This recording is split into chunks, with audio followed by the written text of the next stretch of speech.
Isang mapagpalang oras sa ating lahat. Nandito na naman ang inyong lingkod upang maghatid ng isang kasaysayan na tiyak nakapupulutan natin ang aral. Ang ating kasaysayan sa mga oras na ito ay pinamagatang Tinuhog. Kuya, itago mo na lang ako sa pangalang June. Dito na ako lumaki at nag-aral sa Maynila. Nang makapagtapos ako ng kolehiyo, ay hindi naman ako nakapagtrabaho agad. Kasabay kong nakapagtapos, si Ann at si Jenny na parehong best friend ko. Nagkakilala kaming tatlo simula nung first year college dahil pareho kami ng kursong kinukuha noon. Sa simula ay magkakaibigan lamang kaming tatlo. Ngunit una pa lang ay may iba na akong gusto kay Jenny. Higit pa sa pagiging kaibigan. Kaya very open naman akong sabihin ito sa kanya. Kaya sinimulan ko siyang ligawan. Pero dahil nag-aaral pa kami, hindi niya ako sinasagot. Ganun pa man, wala namang pinagbago sa amin. Tuloy lang kami bilang magkakaibigan. Madalas pa rin kaming magkakasamang tatlo, lalo na sa mga galaan, lalo na sa mga lakad na related sa pag-aaral namin. Si Jenny ay isang working student. Tinutulungan lamang siya ng kanyang tiyahin sa kanyang pangmatrikula. Kailangan din niya na magtrabaho para sa iba pa niyang pangailangan tulad ng pang-allowance niya araw-araw. Simple lang naman si Ana. Hindi naman siya kagandahan. Pero kapag tinitigan mo siya ng matagal, may iba siyang kagandahan na wala sa iba. May kaya ang pamilya niya. Maraming malalaking negosyo dito sa Maynila ang mga magulang niya. Kaya wala siyang nagiging problema sa mga bayarin niya sa school. Ramdam ko na gusto ako ni Ana nang higit pa sa pagkakaibigan. Pero alam naman niyang si Jenny ang gusto ko. Ako naman ay anak ng isang OFW, isang seaman ng ama ko. Nagsisikap akong makapagtapos ng pag-aaral dahil nakikita kong nagkakaedad na rin si Papa. Baka isang araw ay hindi na rin siya makasampa pa uli ng barko. Panganay ako sa magkakapatid. Isang araw, nagkayayaan kaming mag-home study at mag-sleep over na rin sa bahay ni na Ana. Fourth year college na kami noon. Final exam namin. Kaya nagkasundo kaming mag-review sa bahay nila Ana. Nang dumating kami sa bahay ni na Ana ay after dinner. Pinayagan naman ako sa amin na mag-sleep over. Tiwala na rin sa akin si Mama dahil graduating na ako. Sa bahay na kami ni na Ana, nagkita-kitang tatlo. Malaki ang bahay nila, maliwala sa tahimik dahil nasa loob ito ng village. Kaya tinado kaming mag-aral. Pagkatapos mag-aral ay nag-snack na kami at pagkatapos nakaramdam na kami ng antok. Si Ana ay nagpaalam na sa amin na tutuloy na siya sa kanyang kwarto para matulog. Kami naman ni Jenny ay tumuloy sa kabilang kwarto na itinuro sa amin ni Ana.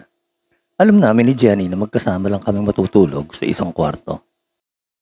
Pero baliwala naman sa amin dahil magkaibigan naman kami at sanay na kami sa isa't isa. Ang gabing yon ay magkatabi kami ni Jenny sa higaan, kuya. Pero naalimpungatan ako nang marinig kong umiiyak siya at hindi pa natutulog. Agad kong binuksan ang ilaw at nakita kong umiiyak nga siya. Nagulat ako sa kanya kaya agad ko siyang tinanong, "May problema ka ba, Jenny?" Matagal bago siya nakapagsalita. Baka hindi ako makapag-take ng final exam June dahil wala pa akong pambayad sa tuition. Natatakot ako at nanghihinayang na baka hindi ako makagraduate. Malungkot na salita sa akin ni Jenny. Kaagad akong nakaisip ng paraan dahil alam ko naman kung magkano ang babayaran niya sa school. Kaya sabi ko sa kanya, ganun ba? Huwag mo na isipin yon, Jenny. Akong bahala sa babayaran mo. Gagawin ko ng paraan yan. Ang sabi ko sa kanya. Napansin kong umaliwalas ang itsura niya at nakita kong umiti siya ng bagya. Salamat June. Sabi niya na kaagad siyang yumakap sa akin. Pero dahil kami nga lamang tao sa kwarto ng gabing yon, nakaramdam ako ng kakaiba nang yakapin niya ako. Naramdaman kong dumampi ang mga labi niya sa mga labi ko. Nabigla ako kuya. Pero muli niyang inulit ang paghalik niya sa labi ko. Nang gabing iyon kuya, dahil kaming dalawa lamang sa kwarto, may nangyari sa amin. Pagkatapos ng nangyari sa amin ni Jenny, ay nakatulog na kami pareho. Kinabukasan, maaga kaming nagising at wala na sa isip ko ang nangyari sa amin kagabi. Pero ang ipinangako ko kay Jenny ay hindi nawala sa isip ko. Pagkatapos ko ihatid si Jenny sa bahay nila, ay umuwi na rin ako. Agad akong humingi ng pera sa mama ko. Alam niyang bayad na ako sa tuition ko kaya nagdahilan ako may kailangan ba akong bayaran sa eskwelahan. Marami akong paliwanag sa mama ko bago niya ako bigyan. Pero kalahati lamang ito sa tuition na kailangang bayaran ni Jenny. Kaya tinawagan ko si Ana para matulungan namin siya. Matapos ko ipaliwanag ng kailangan ni Jenny ay hindi ito nagdalawang isip na magbigay ng pera. Pero sa isang kondisyon, gusto ni Ana na maging girlfriend ko siya after naming mag-graduate. At gusto ni Ana na itago namin kay Jenny ang pagtulong niya. At ipapalabas namin na galing lahat sa akin ang perang binigay ko sa kanya. Hindi agad ako nakapag-decide sa kagustuhan ni Ana.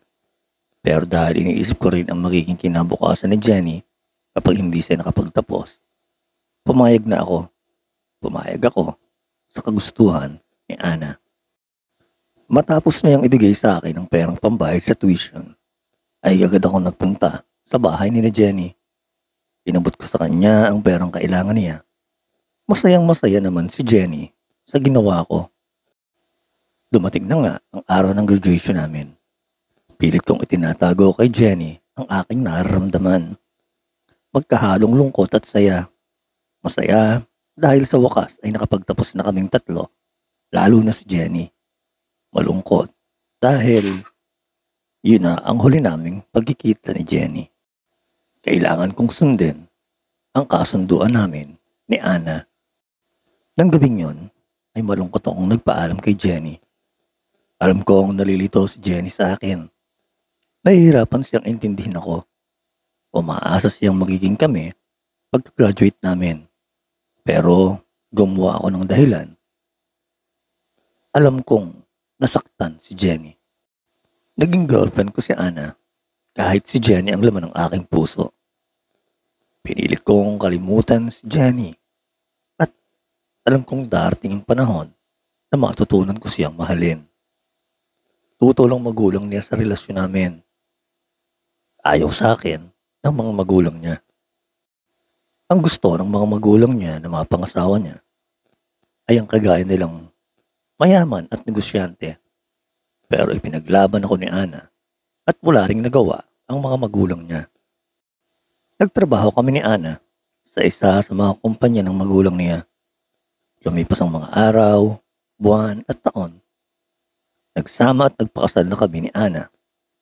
Ipinadama sa akin ni Ana kung gaano niya ako kamahal. Hanggang sa unti-unti ko na rin nakakalimutan si Jenny at natutunan ko ng mahalin si Ana. Lumipas pa ang ilang taon ay hindi pa rin nabubuntis ang asawa ko. At may napansin akong pagbabago kay Ana. Kaya naging madalas ang pagtatalo namin. Inakusahan niya akong baog o hindi magkakaanak. Kaya nagpatingin kaming pareho sa doktor. At nalaman nga namin na baog ako. At dahil doon, naging madalas ang pag-aaway naming dalawa. Naging bihira na ang pag-uwi niya sa bahay. At nagulat na lang ako nang makipaghiwalay na sa akin ang asawa ko. Nag-file ng annulment case si Ana, kuya. Pinawawalang bisa niya ang kasal namin. At makalipas nga ang 2 taon, tuloy na kaming nagkahiwalay ni Ana. Masakit man sa akin ay pilit kong tinanggap ang lahat. Pakiramdam ko, wala akong nagawa. Tinanggal din ako sa kumpanya ng mga magulang niya. Hanggang nabalitaan ko na lamang na muling nagpakasal si Ana sa anak ng kasosyo ng magulang niya sa kanilang negosyo. Lalo akong nalugmok, nahirapan akong tanggapin ang lahat. Ganun pa man kuya, pinilit kong magpatuloy sa buhay. Pinilit kong kalimutan ng lahat. Naghanap ako ng trabaho, nag-apply ako sa isang BPO company. Kaagad nga akong nakatanggap ng tawag mula sa HR nila at inischedule ako ng interview. Araw ng Lunes, maaga akong dumating sa HR office para sa interview. Naroon na rin ang ilang aplikante na naghihintay na tawagin para sa interview. Maya-maya ay isa-isa sila tinawag papasok sa loob. Naiwan ako sa labas ng opisina na nakaupo. Naghihintay na tawagin. Matiyaga akong naghintay, medyo matagal. At makalipas ang halos 1 oras, narinig ko na ang pangalan ko. Nang pagbukas ng pinto ng opisina, ay tumambad sa akin ang isang magandang babae na nakaupo sa harap ng lamesa, nakatapat lamang ng pinto. Hindi ako nagkakamali. Si Jenny ang nasa harapan ko. Gusto kong lumabas ng pinto dahil sa nararamdaman kong hiya sa sarili ko. Pero nanaig pa rin ang lakas ng loob ko at kagustuhan kong makabangon sa kinalalagyan ko. Lumalabas na isa-isa ang mga taong nasa loob ng office. Si Jenny at ako na lamang ang naiwan. Nakatitig sa akin si Jenny. Hindi ako makapagsalita. Malakas ang kabog ng dibdib ko. Nang makita ko siya ngayon, pakiramdam ko ay kagaya pa rin nung college pa kami. Habang ako ay in love sa kanya. Mahal ko pa rin si Jenny. Kumusta ka na, June? Sabi ni Jenny. Mabuti naman po, ma'am, sagot ko. Dahil iniisip ko pa rin na bahagi ito ng interview niya sa akin. At nagulat ako sa sunod na tanong niya. Bakit hindi ka na nagpakita sa akin after nating mag-graduate noon? Tanong ni Jenny. Part pa rin po ba ito ng interview, ma'am? Tanong ko naman. Biglang umiti ng matamis si Jenny sa akin. Nagtimpla ng kape at inabot sa akin. Nakahinga ako ng maluwag. Kinausap niya ako na kagaya ng dati nung nasa college pa kami.